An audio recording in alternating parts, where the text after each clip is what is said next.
السلام علیکم ورحمۃ اللہ تعالی وبرکاتہ۔ مرکز اہل سنت جامعہ رضویہ منظر اسلام کے یوٹیوب چینل ہم سبق درس نظامی میں آپ کا خیر مقدم ہے۔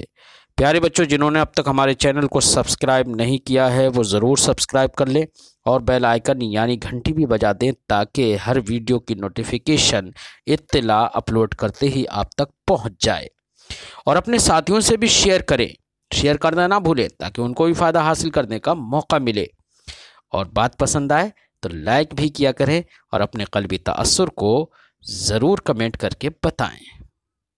الرحمن الرحیم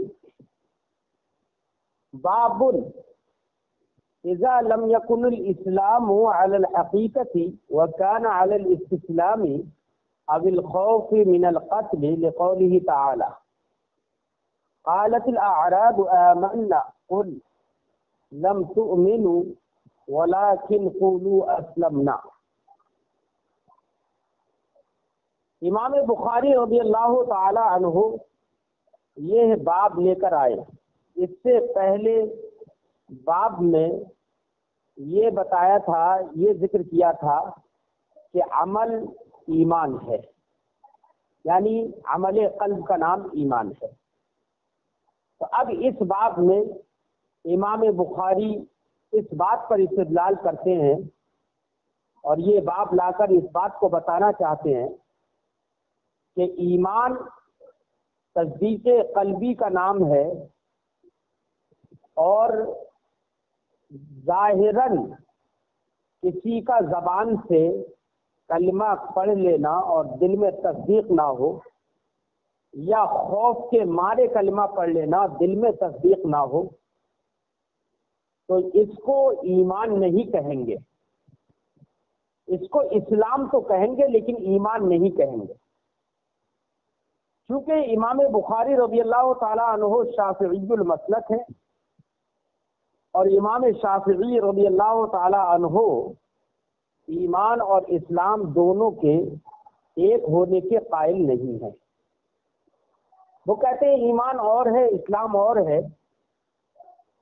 ان کی دلیل امام بخاری جو آیت کریمہ پیش کرتے ہیں، یہ آیت کریمہ ہے کہ اللہ کے رسول صلی اللہ علیہ وسلم کی بارگاہ میں چند دیہاتی آئے تھے جو قبیلہ بنی اسد سے تھے، اور یہ بیہودہ لوگ تھے۔ مدینہ منورہ میں جب یہ آئے تو مدینہ منورہ کی گلیاں ان لوگوں نے گندی کر ڈالی، اور انہوں نے زبان سے کلمہ توحید پڑھ لیا تھا، اور نبی کی بارگاہ میں آ گئے اور بولے یا رسول اللہ ہم کو بھی صدقے کا مال دے دیجیے، ہم مومن ہیں۔ تو نبی کریم صلی اللہ علیہ وسلم پر یہ آیت کریمہ نازل ہوئی۔ اللہ نے ارشاد فرمایا قالت الاعراب آمنا قل لم تؤمنوا ولكن قولوا اسلمنا۔ گوار بولے ہم ایمان لے آئے، محبوب تم فرما دو کہ تم ایمان نہیں لائے، ولیکن قولوا اسلمنا، لیکن تم اسلمنا کہو۔ اس آیت کریمہ میں اللہ نے اس بات سے منع فرمایا کہ وہ لوگ آمنا کہیں، اور اس بات کے لیے حکم فرمایا کہ وہ اسلمنا کہیں۔ اس سے امام شافعی رضی اللہ تعالیٰ عنہ نے اور ایسے ہی دیگر کچھ ائمہ نے استدلال اس بات پر کیا کہ ایمان اور اسلام دونوں الگ الگ ہیں، ورنہ دونوں الگ الگ نہیں ہوتے تو یہاں پر یہ حکم نہیں ہوتا کہ تم آمنا مت کہو، اسلم نہ کہو۔ ایسے ہی وہ حدیث پاک جو اس سے پہلے آپ پڑھ چکے ہیں، اس حدیث پاک میں یہ ہے کہ نبی کریم صلی اللہ علیہ وسلم سے حضرت جبریل علیہ السلام نے آ کر جب سوال کیا، ایمان کے بارے میں سوال کیا اور پھر اسلام کے بارے میں سوال کیا، اور پھر سرکار کا ایمان کے بارے میں جواب کچھ اور تھا اور اسلام کے بارے میں جواب کچھ اور تھا۔ تو یہ حدیث پاک یہ بتاتی ہے کہ ایمان اور اسلام دونوں الگ الگ ہیں۔ اس لیے امام شافعی اور کچھ ائمہ اس بات کی طرف چلے گئے کہ ایمان اور اسلام دونوں ایک نہیں ہے۔ امام بخاری رضی اللہ تعالیٰ عنہ نے بھی یہی باب باندھا، اور اس سے یہی ظاہر کرنا مقصود ہے امام بخاری کا کہ ایمان دل کا نام ہے، اور اگر ظاہراً کوئی عمل کرتا ہے تو وہ ایمان نہیں ہوگا، اسلام ہوگا۔ جیسے کہ گواروں نے، دیہاتیوں نے اپنی زبان سے کلمہ تو پڑھ لیا، لیکن ان کے دل میں ایمان نہیں تھا، تصدیق نہیں تھی، اس لیے اللہ نے فرما دیا کہ تم آمنا مت کہو اور بلکہ اسلم نہ کہو۔ تو اب اس سے یہ معلوم ہوا اسلام اور ایمان دونوں الگ الگ ہیں، جبکہ جمہور محققین اور احناف اس بات کے قائل ہیں کہ ایمان اور اسلام دونوں ایک ہیں۔ جو شخص مومن ہوگا وہ مسلم ہوگا، جو مسلم ہوگا وہ مومن ہوگا۔ ایسا نہیں ہو سکتا کہ کوئی حکم مومن کے لیے ثابت ہو اور مسلم کے لیے ثابت نہ ہو، یا مسلم کے لیے ثابت ہو مومن کے لیے ثابت نہ ہو۔ مسئلہ یہ ہے، اب جب مومن اور مسلم دونوں ایک ہیں، اسلام اور ایمان دونوں ایک ہیں، تو پھر اس آیت کریمہ کا کیا جواب دیں گے، اور اس حدیث کا کیا جواب دیں گے کہ جس میں ایمان اور اسلام دونوں کو الگ الگ کر کے سوال کیا گیا اور سرکار نے دونوں کے الگ الگ جواب بھی دیے تھے، ان کا کیا جواب دیں گے؟ تو جمہور محققین فرماتے ہیں کہ دیکھیے اسلام کے دو معنی آتے ہیں۔ اسلام کا لغوی معنی ہوتا ہے جھکنا، انقیاد، اور یہ جھکنا دو طریقے پر ہوتا ہے۔ ایک جھکنا ہوتا ہے دل سے جھکنا، یعنی جس کو انقیاد باطن کہتے ہیں، اور ایک ہوتا ہے انقیاد ظاہر، یعنی ظاہری طور پر جھکنا۔ تو اسلام کا معنی ہے، تو اسلام کا معنی تو انقیاد ہے، جھکنے کا، اور اس کے دو طریقے ہیں یا دو معنی ہیں، ایک ظاہراً جھکنا اور ایک باطناً جھکنا۔ باطناً جھکنے کا مطلب ہے دل سے جھک جانا، دل سے مان لینا، اور ظاہراً جھکنے کا مطلب کہ ظاہری اعمال کرنا، اظہار کرنا، زبان سے اظہار کرنا، یہ ہے انقیاد ظاہر۔ تو اسلام کے دو معنی ہیں، تو اسلام کا جو ایک معنی انقیاد باطن کا ہے، وہی ایمان اور اسلام دونوں، جو ہم نے کہا کہ ایمان اور اسلام دونوں ایک ہیں، تو وہاں پر اسلام بے معنی انقیاد باطن ہے، اس معنی کر ایمان اور اسلام دونوں ایک ہی ہیں۔ اور رہی آیت کریمہ کا جواب اور حدیث پاک کا جواب، تو ان میں جو یہ کہا گیا ہے کہ تم اسلمنا کہو، آمنا مت کہو، یا نبی کریم صلی اللہ علیہ وسلم نے اسلام کے بارے میں الگ بتایا جواب، اور جب حضرت جبریل نے اسلام کے بارے میں سوال کیا تو جواب کچھ الگ دیا۔ تو یہاں پر اسلام سے مراد اسلام کا معنی یعنی انقیاد ظاہر مراد ہے، یعنی اسلام کا انقیاد ظاہر جو معنی ہے وہ مراد ہے، یعنی ظاہراً جھکنا۔ گویا کہ نبی کریم صلی اللہ علیہ وسلم نے انقیاد باطن جو اسلام حقیقی ہے، اس اسلام حقیقی کے یہ ثمرات بیان کیے جو کہ ظاہراً نظر آتے ہیں۔ یہ ہمارے ائمہ اکرام نے جواب دیا۔ بہرحال یہاں پر امام بخاری کا مقصود یہ ہے کہ ایمان نام ہے تصدیق کا، اور ان لوگوں نے اسلم نہ کہا، یہ لوگ اسلام لے کر آئے تھے، ایمان لے کر نہیں آئے تھے، یعنی انقیاد ظاہر ان لوگوں کا تھا، انقیاد باطن نہیں تھا۔ گویا کہ اب اسلام کے دو معنی امام بخاری کے بیان کے مطابق ہوئے، ایک اس کا معنی حقیقی اور ایک اس کا معنی مجازی۔ معنی حقیقی تو اسلام کا وہی ہے جو ایمان کا ہے، اور معنی مجازی وہ ظاہراً جھکنے کا ہے۔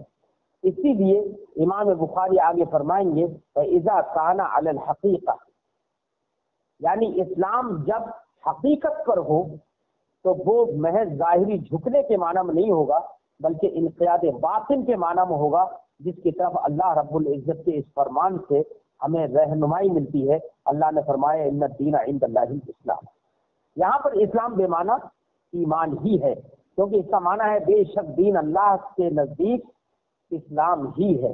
اسلام سے مراد ایمان ہے، انقیاد بات ہے. امام بخاری کا مقصود ہے کہ اسلام کبھی حقیقت پر بولا جاتا ہے اور کبھی اس کا معنی مجازی یعنی انقیاد ظاہر بھی مراد ہوتا ہے. جو انقیاد ظاہر ہوگا وہ ایمان نہیں ہوگا اور اس کا اعتبار نہیں ہوگا. اعتبار اسی ایمان کا ہوگا جہاں پر دل جھکے اور دل سے مانے. یہ امام بخاری کا مقصود ہے. اس بات کو پیش کر لے گا.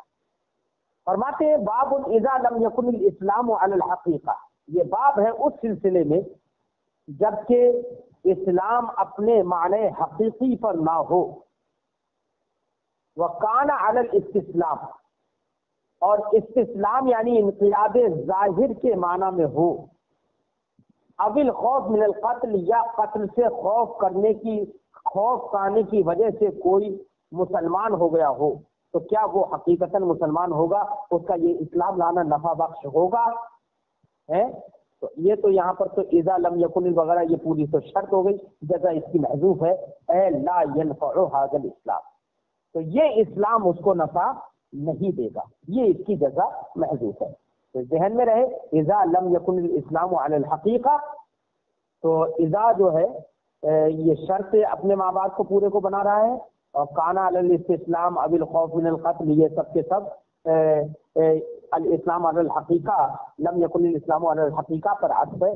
تو معطوف علیہ سے مل کر سب ملا کر اذا حرف شرط کی بنا پر یہ شرط بن گئے اور ان کی جزا محذوف ہے.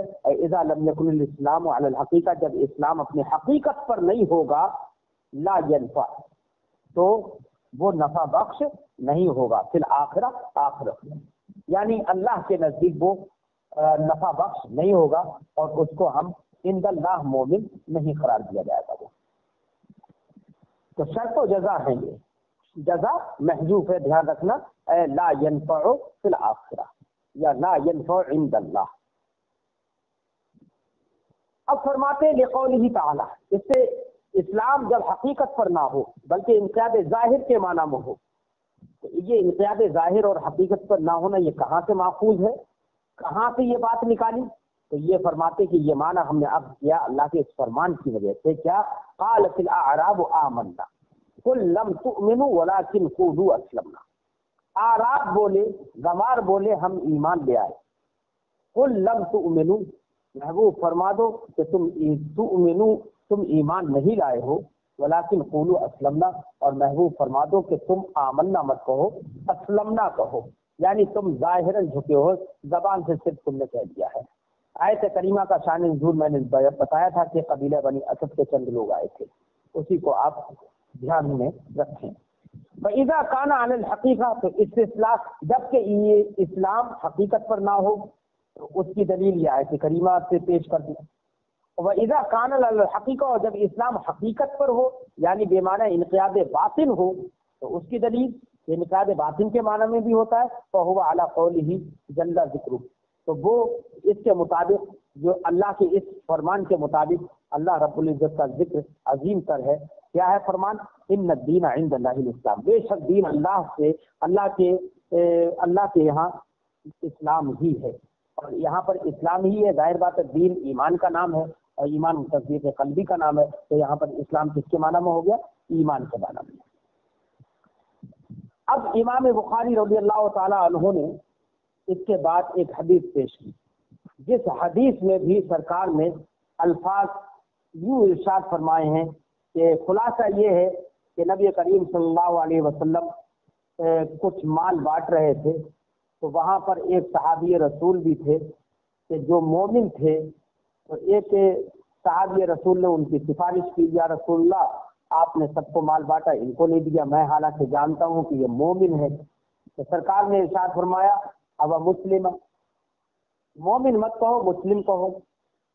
پھر انہوں نے تھوڑی دیر سوچا، خاموش رہے. اس کے دل میں انہیں معلوم تھا کہ یہ مومن ہے، ان کے بارے میں یقین تھا انہیں. پھر ابھارا ان کے اندر کے جذبے نے، پھر کہا یا رسول اللہ یہ تو مومن ہے، میں ان کے حالات کو جانتا ہوں، ان کو آپ نے نہیں دیا. تو سرکار نے پھر فرمایا کہ تم مومن کہہ رہے ہو تو مسلم کہو. پھر انہوں نے ویسا ہی کیا، پھر سرکار نے وہی جواب دیا۔ پھر آخر میں سرکار نے ارشاد فرمایا کہ بسا اوقات ایسا ہوتا ہے کہ میں کسی کو مال دیتا ہوں جبکہ اور دوسرے کو چھوڑ دیتا ہوں، جبکہ جس کو میں نے چھوڑا ہے وہ میرے نزدیک زیادہ عزیز ہوتا ہے۔ اس کا مطلب یہ مت سمجھو کہ میں نے ان کو مال نہیں دیا ہے تو ان سے مجھے محبت نہیں ہے، بلکہ ان سے مجھے محبت ہے، جن سے زیادہ محبت ہوتی ہے ان کو کبھی کبھی میں چھوڑ دیتا ہوں، کیونکہ ان پر مجھے یقین ہے کہ وہ اپنے اعتقاد کو خراب نہیں کریں گے، وہ ایمان سے واپس نہیں جائیں گے۔ لیکن جو نئے نئے لوگ ہیں ان میں یہ خدشہ ہے کہ کہیں ایسا نہ ہو کہ یہ دیکھ کر کے اگر ان کو مال نہ دیا جائے تو کہیں ایسا نہ ہو کہ وہ یہ دیکھ کر کہ ہمیں مال نہیں دیا گیا وہ کفر میں پھر واپس ہو جائے۔ اس لیے میں جن کے بارے میں مجھے یقین ہوتا ہے کہ یہ پکے مومن ہیں اور ان کا اعتقاد مضبوط ہو چکا ہے تو میں ان کو میں مال نہیں دیتا ہوں، ان کو دے دیتا ہوں جن کے بارے میں کچھ جو ابھی اسلام میں آئے ہیں، ابھی ان کا اعتقاد بہت مضبوط نہیں ہو پایا ہے، ان کو میں مال دیتا ہوں تعلیف قلب کے لیے، تاکہ ان کا دل بندھا رہے اور ان کے دل پر ڈھارس بندی رہے۔ اب یہ حدیث پاک جو میں نے مفہوم ابھی بتایا، جس کو ابھی آپ لفظ ب لفظ حرف ب حرف پڑھیں گے، اس حدیث پاک میں صحابی رسول نے کہا کہ یہ تو مومن ہے، تو سرکار نے فرمایا مومن مت کہو، مسلم کہو۔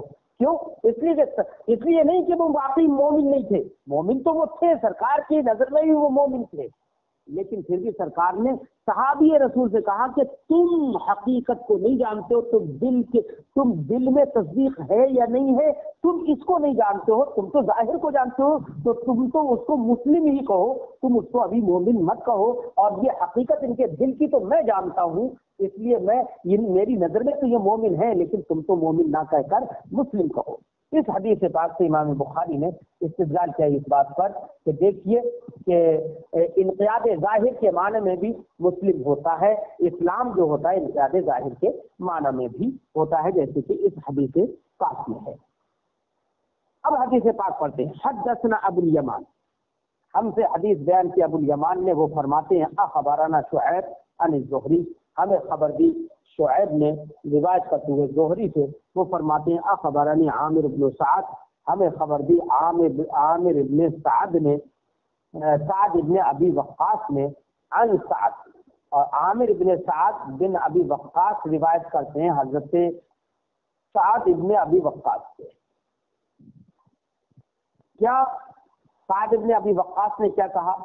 وہ فرماتے ہیں ان رسول اللہ صلی اللہ علیہ وسلم اعطى راحتا وسعد جالس، نبی کریم صلی اللہ علیہ وسلم نے ایک جماعت کو مال عطا فرمایا۔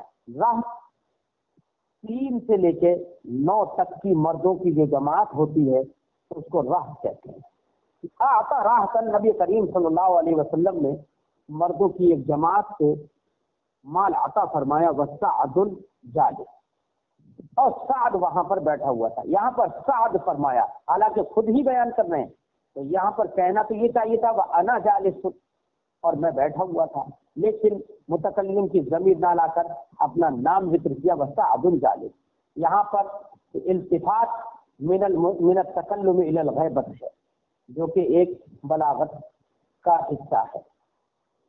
فترک رسول اللہ صلی اللہ علیہ وسلم رجلا، تو سعد وہاں بیٹھے ہوئے تھے، یعنی میں بیٹھا ہوا تھا وہاں پر، حضرت سعد فرماتے تو میں نے دیکھا کہ فترک رسول اللہ صلی اللہ علیہ وسلم رجلا، تو رسول اللہ صلی اللہ علیہ وسلم نے ایک شخص کو چھوڑ دیا، یعنی ایک شخص کو مال عطا نہیں فرمایا نبی کریم صلی اللہ علیہ وسلم نے۔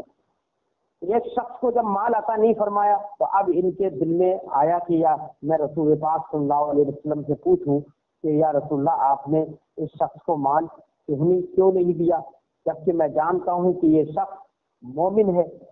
تو کہا نبی کریم صلی اللہ علیہ وسلم سے انہوں نے پوچھ لیا کہ اس شخص کو آپ نے مال یا رسول اللہ کیوں نہیں عطا فرمایا ہے۔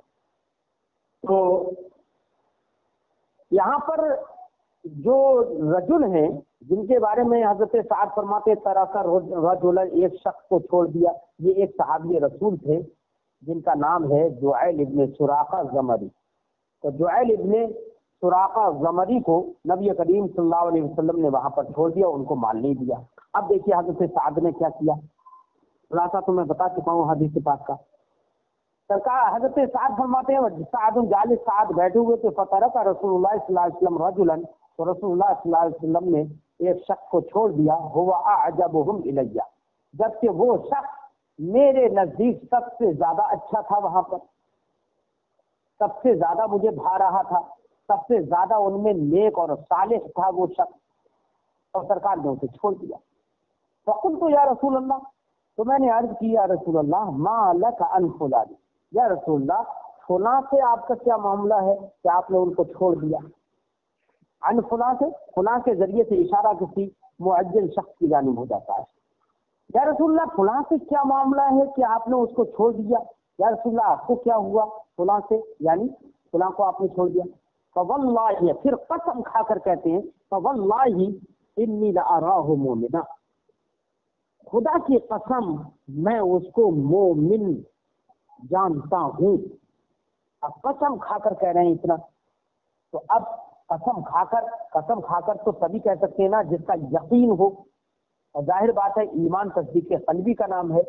اور ایک صحابی رسول کے بارے میں، صحابی رسول سے یا کوئی ایک عام آدمی سے یہ کوئی ضروری نہیں ہے کہ وہ دل کے راز پر مطلع ہو اور دل کے حالات جانتا ہو، اور وہ یہ جانتا ہو کہ اس کے دل میں تصدیق ہے۔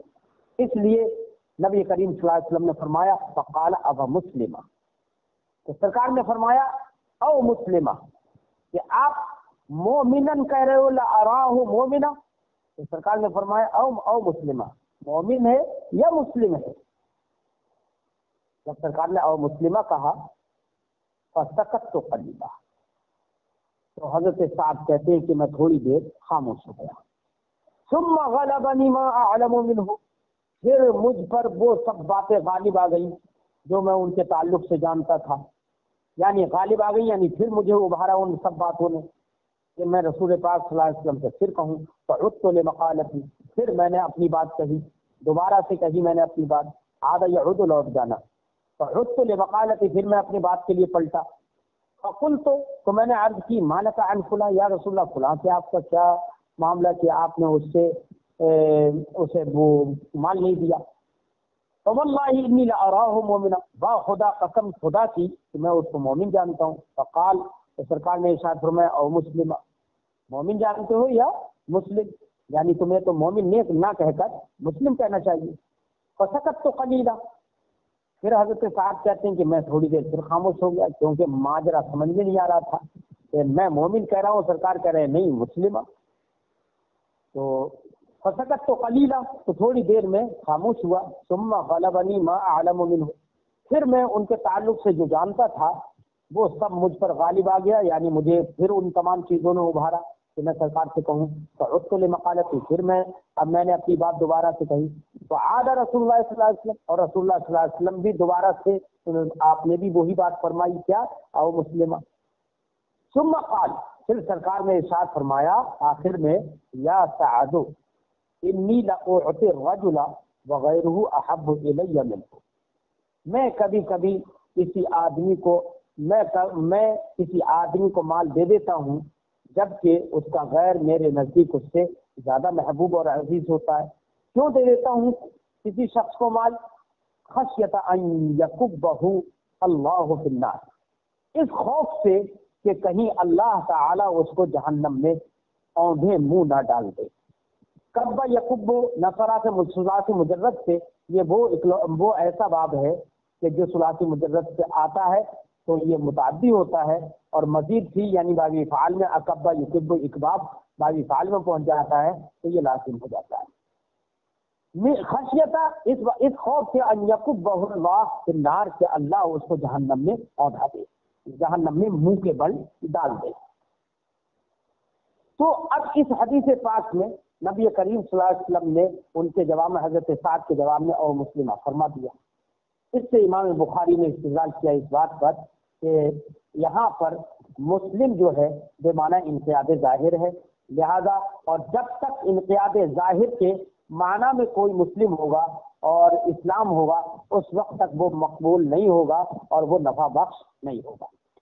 اب میں یہاں پر ایک بات بتا دوں کہ یہاں پر جو صحابی رسول تھے جن کو سرکار نے چھوڑ دیا تھا اور مال نہیں دیا تھا، ان کے بارے میں آپ یہ شک نہ کریں کہ وہ مومن نہیں تھے بلکہ مسلم تھے، یعنی انقیاد ظاہر تھا۔ نہیں، سرکار نے ان کے ایمان پر یہ نہیں کہا کہ بلکہ وہ مومن نہیں ہے مسلم ہے، ان کے لیے سرکار نے نہیں فرمایا، بلکہ حضرت سعد سے یہ کہا کہ تم مومن مت کہو، تم مسلم کہو، کیونکہ تم دل کے راز پر اور دل کی کیفیت پر مطلع نہیں ہو، جبکہ ایمان دل کی کیفیت کا نام ہے۔ تم تو ظاہری معاملات جانتے ہو تو اس کے لحاظ سے تم مسلم کہو۔ تو ان کو یہ ہدایت دی کہ تم جب اندر کا نہیں جانتے ہو تو تم مسلم کہو۔ اس سے یہ لازم نہیں آتا ہے کہ وہ صحابی رسول وہ مسلم تھے، مومن نہیں تھے، یعنی اسلام ظاہری ان کا تھا، یہ لازم نہیں آتا ہے۔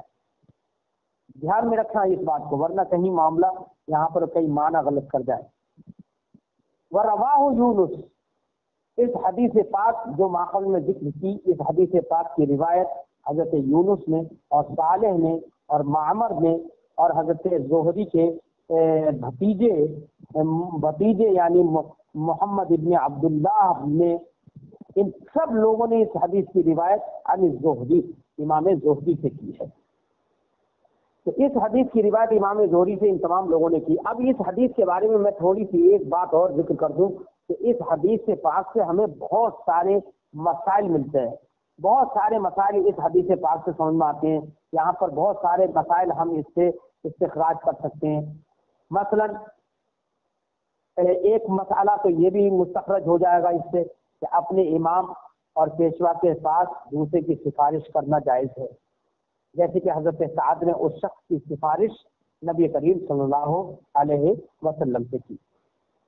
ایک مسئلہ یہ بھی اس سے سمجھ میں آئے گا کہ دوسروں کی خوبیاں بیان کرنا جائز ہے، جیسے کہ حضرت سعد نے اس شخص کی دوسرے وہ صحابی رسول کی خوبیاں نبی کریم صلی اللہ علیہ وسلم کے سامنے بیان کی تھی۔ اس حدیث پاک سے یہ بات بھی سمجھ میں آتی ہے کہ کسی کی تعریف اسی خوبی پر کرنی چاہیے جو خوبی بیان کرنے والے کو معلوم ہو۔ اگر خوبی معلوم نہیں ہے پھر بھی تعریف کر رہا تو یہ صحیح نہیں ہے، کیونکہ نبی کریم صلی اللہ علیہ وسلم نے فرمایا کہ تم اندر کے معاملات نہیں جانتے ہو، تم ظاہر کے معاملات جانتے ہو، اس لیے تم اور مسلمن کہو، مومن ہونے پر قسم مت کھاؤ، مسلم ہونے پر قسم کھاؤ، اسی لیے سرکار نے فرمایا۔ ایسی اس حدیث پاک سے یہ بات بھی سمجھ میں آ گئی کہ اگر کسی نے خلاف اصول سفارش کی تو اس سفارش کو رد کرنا جائز ہے۔ دیکھیے نبی کریم صلی اللہ علیہ وسلم نے ان کی سفارش کو رد کر دیا۔ اب اس سے یہ نہ سمجھیں کہ حضرت سعد نے خلاف اصول سفارش کی، نہیں، خلاف اصول سفارش تو نہیں کی تھی، لیکن اس سے اس حدیث لیکن اگر ہمارے زمانے میں کوئی اگر سفارش خلاف اصول کرے تو ہمیں اس کو رد کرنے کا حق ہے۔ ساتھ ہی ساتھ اس حدیث پاک سے یہ بھی سمجھ میں آ گیا کہ ایک بار سفارش قبول نہ ہونے پر دوسری یا تیسری بار بھی سفارش کی جا سکتی ہے، جیسے کہ حضرت سعد نے کئی بار سفارش کر لی۔ ایک بات اس سے یہ بھی سمجھ میں آئی کہ جس کے پاس سفارش کی جائے اسے سفارش کے مطابق فیصلہ کرنا لازم نہیں ہوتا ہے، جیسے کہ سرکار دو عالم صلی اللہ علیہ وسلم نے حضرت سعد کی سفارش کی بنا پر فیصلہ اپنا نہیں بدلا، تو سفارش کے مطابق فیصلہ کرنا لازم نہیں ہوتا ہے، بلکہ مصلحت کے اب ہم اس کے نظر میں مصلحت جو ہو اس مصلحت کے پیش نظر وہ فیصلہ کرے گا۔ اچھا، اس سے ایک بات یہ بھی سمجھ میں آئی کہ امام کے لیے ایسی مصلحتوں پر عمل کرنا جائز ہے جو اس کی نظر میں اہم ہو، مشوروں پر وہ عمل نہ کرے، اپنی کچھ مصلحتوں پر عمل کرے۔ یہ بھی بات سمجھ آئی، جیسے کہ سرکار نے ان کی سفارش پر عمل نہ کیا بلکہ اپنی مصلحت دیکھی کہ تالیف قلب کی بنا پر ان لوگوں کو مال دیا سرکار نے کہ جو لوگ ابھی جلدی ایمان لے کر آئے تھے، کہ کہیں وہ ان کا دل کبیدہ ہو جائے اور پھر کہیں ایسا نہ ہو کہ وہ کفر کی طرف پھر پلٹ جائے، تو تالیف قلب کے لیے سرکار ان کو مصلحت کے پیش نظر ان کو مان دیا۔ تو اس سے یہ بات سمجھ میں آئی نا کہ مصلحت پر عمل کرنا چاہیے۔ ایسی یہ بھی سمجھ میں آئی کہ کسی مصلحت کی بنا پر افضل کو چھوڑ کر مفضول کو کچھ بھی دیا جا سکتا ہے، منصب بھی دیا جا سکتا ہے، مال بھی دیا جا سکتا ہے. جیسے کہ سرکار نے بہت سارے محبوبین کو چھوڑ کر اور ان لوگوں کو، دوسرے لوگوں کو یہاں پر سرکار نے مال دیا تھا. کوئی ضروری نہیں ہے کہ ہمیشہ افضل اور جو ہمارا محبوب ہو اسی کو ہم دیں، یہ کوئی ضروری نہیں ہے. مصلحت کے پیش نظر دوسرے کو بھی دیا جا سکتا ہے. ایک بات اس سے یہ بھی سمجھ میں آئی کہ اسلام کی طرف مائل کرنے کے لیے کچھ دینا یہ جائز ہے، تاکہ لوگ اسلام کی طرف مائل ہوں، چاہے پیسہ دو یا کچھ اور دو، گفٹ وغیرہ کرو، یہ دینا جائز ہے تاکہ اسلام کی طرف مائل ہو. اس سے یہ بات یہ بھی سمجھ میں آئی کہ نبی کریم صلی اللہ علیہ وسلم اپنی امت پر نہایت حد درجہ شفیق ہیں اور محبت فرمانے والے ہیں. آپ کو یہ پسند نہیں ہے کہ کوئی مسلمان ہو جائے اور مسلمان ہونے کے بعد پھر وہ جہنم میں جلے. جیسے کہ نبی کریم صلی اللہ علیہ وسلم نے فرمایا تھا کہ خشیت ان یکبہ اللہ فی النار، میں ان کو اس لیے دے دیتا ہوں کہ خوف ہے کہ کہیں اللہ ان کو جہنم میں نہ اوندھے منہ نہ ڈال دے. یعنی جہنم میں تو تبھی ڈالے گا جب کہ وہ پلٹ کر کفر کی طرف چلے جائیں گے. تو نبی کریم ہر لمحہ اسی کے فکر میں رہتے تھے اور اسی کے خواہاں تھے کہ کوئی مسلمان کافر نہ ہو. یہ ساری باتیں اس حدیث پاک سے سمجھ میں آئی، امید ہے آپ کو سمجھ میں آ رہی ہوں گی. باب افشاء السلام، یہ باب ہے سلام کو پھیلانے اور عام کرنے کے بیان میں. افشاء السلام من الاسلام، یہ باب ہے اس سلسلے میں کہ اسلام کے سلام کو پھیلانا اور رائج کرنا یہ اسلام کا حصہ ہے. اب اس بات کو امام بخاری رضی اللہ تعالی عنہ یہاں پر لے کر آ رہے ہیں.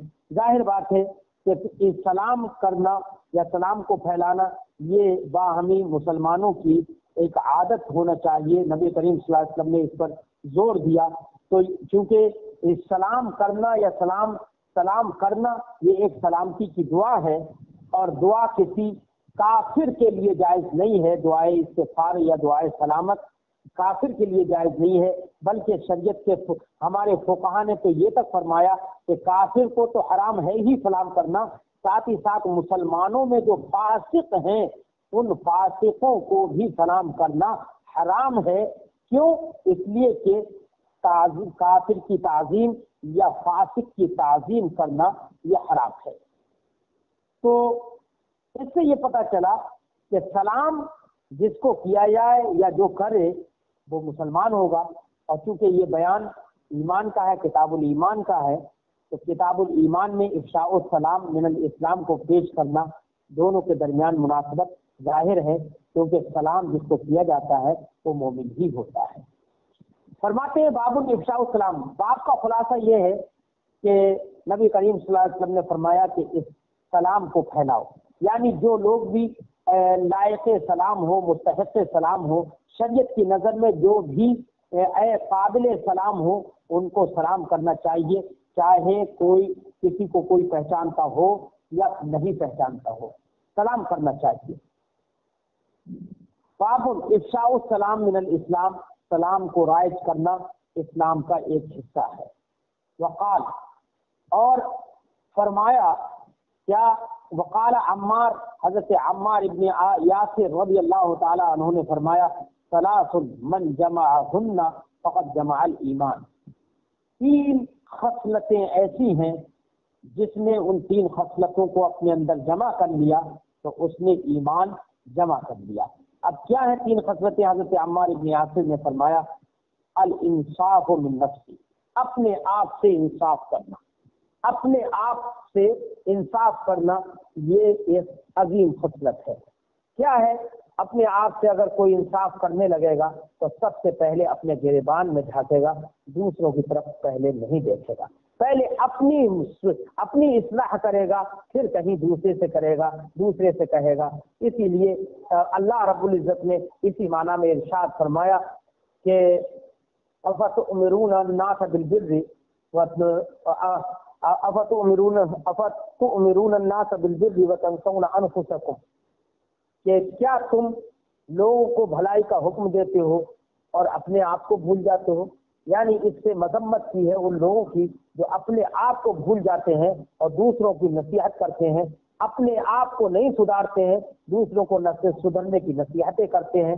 اس کا مطلب یہ ہے کہ انصاف، اپنے آپ سے انصاف کرنا، یہ ایک بڑی عظیم خصلت ہے۔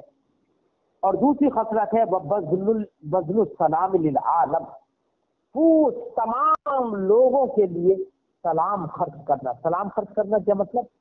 سلام کرنا للعالم، عالم سے مراد سارے لوگ، لیکن میں نے اس سے پہلے بھی بتایا ہے کہ یہاں پر وہ سارے لوگ مراد ہیں جو شریعت کی نظر میں قابل سلام ہے، اور جو شریعت کی نظر میں قابل سلام نہیں ہے وہ یہاں پر عالم میں داخل نہیں ہے۔ اور تیسری خصلت حضرت عمار بن یاسر نے بیان کی، والانفاق من الاقتار، اور تنگ دست ہونے کے باوجود خرچ کرنا۔ الانفاق خرچ کرنا، الاقتار تنگ دستی، محتاجی اور تنگ دستی کے باوجود خرچ کرنا۔ اب خرچ کیسے کرے گا؟ تو اس خرچ کرنے کا مطلب یہ نہیں ہے کہ 1 روپیہ ہے، صرف 1-2 پیسے ہیں، 2-4 روپے ہیں اور ان سارے روپوں کو خرچ کر دینا۔ مطلب یہ ہے کہ اگر کم مال بھی ہے، محتاج بھی ہے، تب بھی اللہ کی راہ میں خرچ کرنے کی عادت ڈالے۔ اب خرچ کرنا اللہ کی راہ میں کوئی ضروری نہیں ہے کہ زیادہ ہی ہو، اگر آپ کے پاس کم ہے، تنگ دست ہو، تو آپ جو جہاں پر مالدار لوگ ہزاروں خرچ کرتے ہوں، آپ اس میں سے اپنے کم پیسوں میں سے صرف اسی کا ہی کچھ حصہ خرچ کریں، لیکن اللہ کی راہ میں خرچ کرنا یہ، اور فیاض بننا، جود و سخا کرنا، یہ کیا ہے؟ ایک اچھی عادت ہے، ورنہ تو بخل طاری ہو جاتا ہے۔ تو الانفاق من الاقتار، محتاجی کے باوجود خرچ کرنا۔ اب یہاں پر خرچ کرنا سے یہ نہیں ہے کہ محتاج ہے، محتاج ہے مطلب پیسہ ایک نہیں ہے پھر بھی خرچ کرے۔ پھر کیا خرچ کرے گا؟ پھر پیسہ خرچ نہ کرے، پھر جس لائق ہو وہ خرچ کرے۔ مثلا نبی کریم صلی اللہ علیہ وسلم نے فرمایا صدقہ کیا کرو، صدقہ کیا کرو، ولو بشق تمرہ، اگر سے ایک کھجور کے ٹکڑے ہی کو کیوں نہ صدقہ کرو، ہے نا۔ اور اگر صدقے ایک کھجور کا ٹکڑا بھی نہ ملے تو سرکار نے ایک جگہ ارشاد فرمایا فبکلمۃ طیبہ، تو اچھی بات کہہ کر ہی صدقہ کیا کرو۔ یعنی کسی سائل کو، اگر کوئی سائل سوال کرنے آیا اور دینے کے لیے کچھ نہیں ہے تو اس سے نرمی اور محبت سے کہہ دو کہ بھائی ابھی میرے پاس کچھ نہیں ہے، یہ بھی اچھی بات ہے، اور ایسی اچھی بات کہہ دینا بھی صدقہ ہے۔ حدثنا قتيبة قال حدثنا الليث عن يزيد بن ابي حبيب عن ابي الخير عن عبد الله بن عمرو ان رجلا سأل رسول الله صلی اللہ علیہ وسلم، ہم سے حدیث بیان کی قتیبہ نے، وہ فرماتے ہم سے حدیث بیان کی لیث نے، وہ یہ روایت کرتے ہیں یزید بن ابی حبیب سے، اور وہ روایت کرتے ہیں ابو الخیر سے، اور وہ روایت کرتے ہیں حضرت عبداللہ ابن عمرو سے، ان رجلا سأل رسول اللہ صلی اللہ علیہ وسلم، کہ ایک شخص نے رسول اللہ صلی اللہ علیہ وسلم سے سوال کیا۔ کیا سوال کیا؟ ای الاسلام خیر، یا رسول اللہ صلی اللہ علیہ وسلم، اسلام میں کون سی خصلت بہتر ہے؟ اسلام کی کون سی خصلت بہتر ہے؟ میں نے اس سے پہلے بتایا کہ کوئی ضروری نہیں ہے کہ سرکار نے جو یہاں پر خصلت بہتر بتائی ہے وہ ہر جگہ پر ہو۔ نبی کریم صلی اللہ علیہ وسلم نے ہر موقع اور محل کے اعتبار سے، سامنے والے شخص کی ذات کے اعتبار سے ویسا ہی جواب دیا۔ اس کے حق میں کیا بہتر تھا، اس کے حق سے، اس کے لحاظ سے، اس موقع اور محل میں کیا بہتر تھا، ویسا سرکار نے جواب دیا ہے۔ یہی وجہ ہے کہ کہیں پر سرکار نے کھانا کھلانا سب سے بہتر خصلت قرار دیا، کہیں پر لوگوں کے ساتھ حسن سلوک کرنا بہتر خصلت قرار دیا، کہیں پر کچھ بہتر قرار دیا، سمجھے نہیں؟ تو موقع محل کے اعتبار سے سرکار نے جواب دیا ہے۔ سوال کیا، یا رسول اللہ، اسلام کی کون سی خصلت سب سے بہتر ہے؟ قال، سرکار نے ارشاد فرمایا کہ تطعم الطعام، تم کھانا کھلاؤ۔ تو یہاں پر بھی ان مقدر ہے کہ یہ بہتر ہے ان تطعم الطعام، کہ تم کھانا کھلاؤ، وتقرأ السلام علی من عرفت ومن لم تعرف، اور اس کو سلام کرو جس کو تم پہچانتے ہو یا جس کو تم نہیں پہچانتے ہو، یعنی لائق سلام ہو بس۔ چاہے تم اس کو پہچانتے ہو شخصیت سے یا اس کے تشخص سے نہ پہچانتے ہو، لائق سلام اگر ہے شریعت کی نظر میں تو اس کو سلام کرو۔ یہاں پر تقرأ السلام سرکار نے فرمایا، قراءت ظاہر بات ہے زبان سے ہوتی ہے نا، تو اس سے اشارہ اس بات کی طرف مل گیا کہ صرف سلام ہاتھ اٹھا کر کافی نہیں ہے، بلکہ زبان سے السلام علیکم کہنا یہ ضروری ہے۔ سلام کہنا کرنا تو سنت ہے، لیکن سلام کا جواب دینا یہ واجب ہے۔ لیکن سلام کرنا یہ وہ سنت ہے جو کہ ثواب میں واجب سے بڑھ کر ہے۔ مجھے امید ہے کہ آپ کو بات سمجھ میں آئی ہوگی، پھر انشاءاللہ آئندہ سبق میں ملتے ہیں۔ السلام علیکم ورحمۃ اللہ تعالی وبرکاتہ۔